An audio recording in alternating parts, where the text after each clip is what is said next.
Assalamualaikum warahmatullahi wabarakatuh.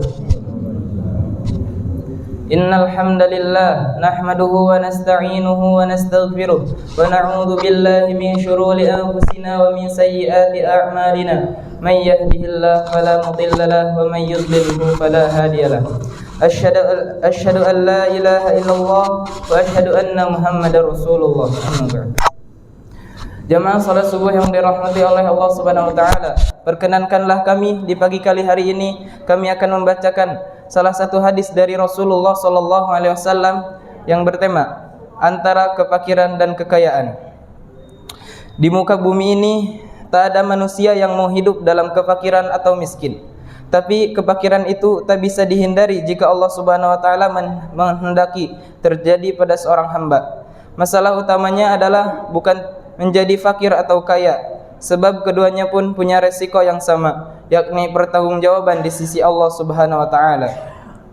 Rasulullah sallallahu alaihi wasallam bersabda, "Idza nadhara ahadukum ila man fuddila alaihi fil mali wal khalqi falyanzur ila man huwa asfala minhu mimma fuddila alaihi."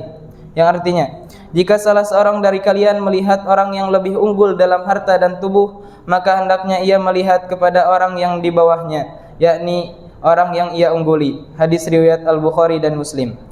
Al-Imam Al-Hasan Al-Basri rahimahullah mengatakan, seandainya Allah Azza wa Jalla menghendaki Dia menjadikan kalian semua sebagai orang kaya, tiada seorang fakir pun di antara kalian. Seandainya Allah Azza wa Jalla menghendaki pula Dia menjadikan kalian semua sebagai orang fakir, tiada seorang kaya pun di antara kalian. Akan tetapi Allah Azza wa Jalla hendak menguji sebagian kalian dengan sebagian yang lain, agar Dia melihat apa yang kalian perbuat. Kemudian Allah Azza wa Jalla menunjuki para hambanya kepada akhlak yang mulia. Jika seseorang dikaruniai oleh Allah harta yang melimpah, maka dia harus mempersiapkan pertanggungjawabannya kelak di hadapan yang Maha Menghisab, yakni Allah Subhanahu wa taala. Akan menghisab satu persatu, bahkan sedetail-detailnya dari harta yang ia peroleh. Dari mana harta itu diperoleh dan kemana harta itu digunakan, harta itu halalnya dihisab dan haramnya diazab.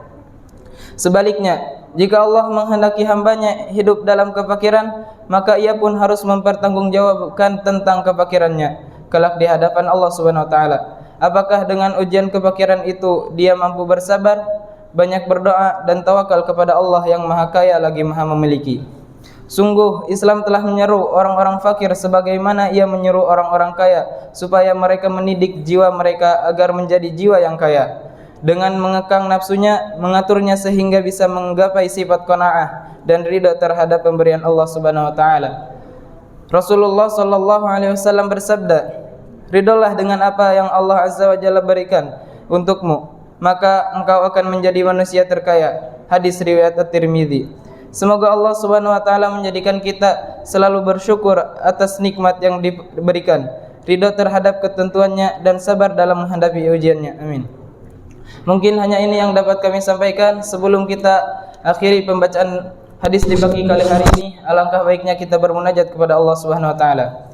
Bismillahirrahmanirrahim. Alhamdulillahi rabbil alamin, hamdan yuafi ni'amahu wa yukafi'u mazidah. Ya Rabbana lakal hamdu wa lakash syukru kama yanbaghi li jalalika wajhika wa 'azimi sultanik. Allahumma salli wa sallim ala sayyidina Muhammad wa ala ali sayyidina Muhammad. Ya Allah yang Maha Besar dan Maha Kuasa, kami mohon kepada Engkau ya Allah untuk para musyrif, orang tua asuh, donatur, pembina dan pengurus yayasan, pengurus ponpes dan umat muslimin dan muslimat, agar diampuni dosa-dosanya, dosa besar, dosa kecil, disengaja ataupun tidak disengaja, diberi hidayah agar dapat melaksanakan semua perintah-Mu dan meninggalkan semua larangan-Mu, diberi kesehatan agar bisa istiqomah dalam melaksanakan ibadah, baik yang wajib maupun yang sunnah, diberi rezeki yang luas dan berkah agar mau berbagi kepada anak yatim dan duafa dan perjuangan Islam, diberi kemampuan bisa bersabar jika menerima musibah dan pandai mensyukuri kenikmatan, diberi keturunan yang qurrata a'yun, keturunan yang solih dan solihah. Rabbana atina fid dunya hasanah wa fil akhirati hasanah wa qina adzabannar. Subhana rabbika rabbil izzati amma yasifun wa salamun alal mursalin walhamdulillahi rabbil alamin. Summa assalamu alaikum warahmatullahi wabarakatuh.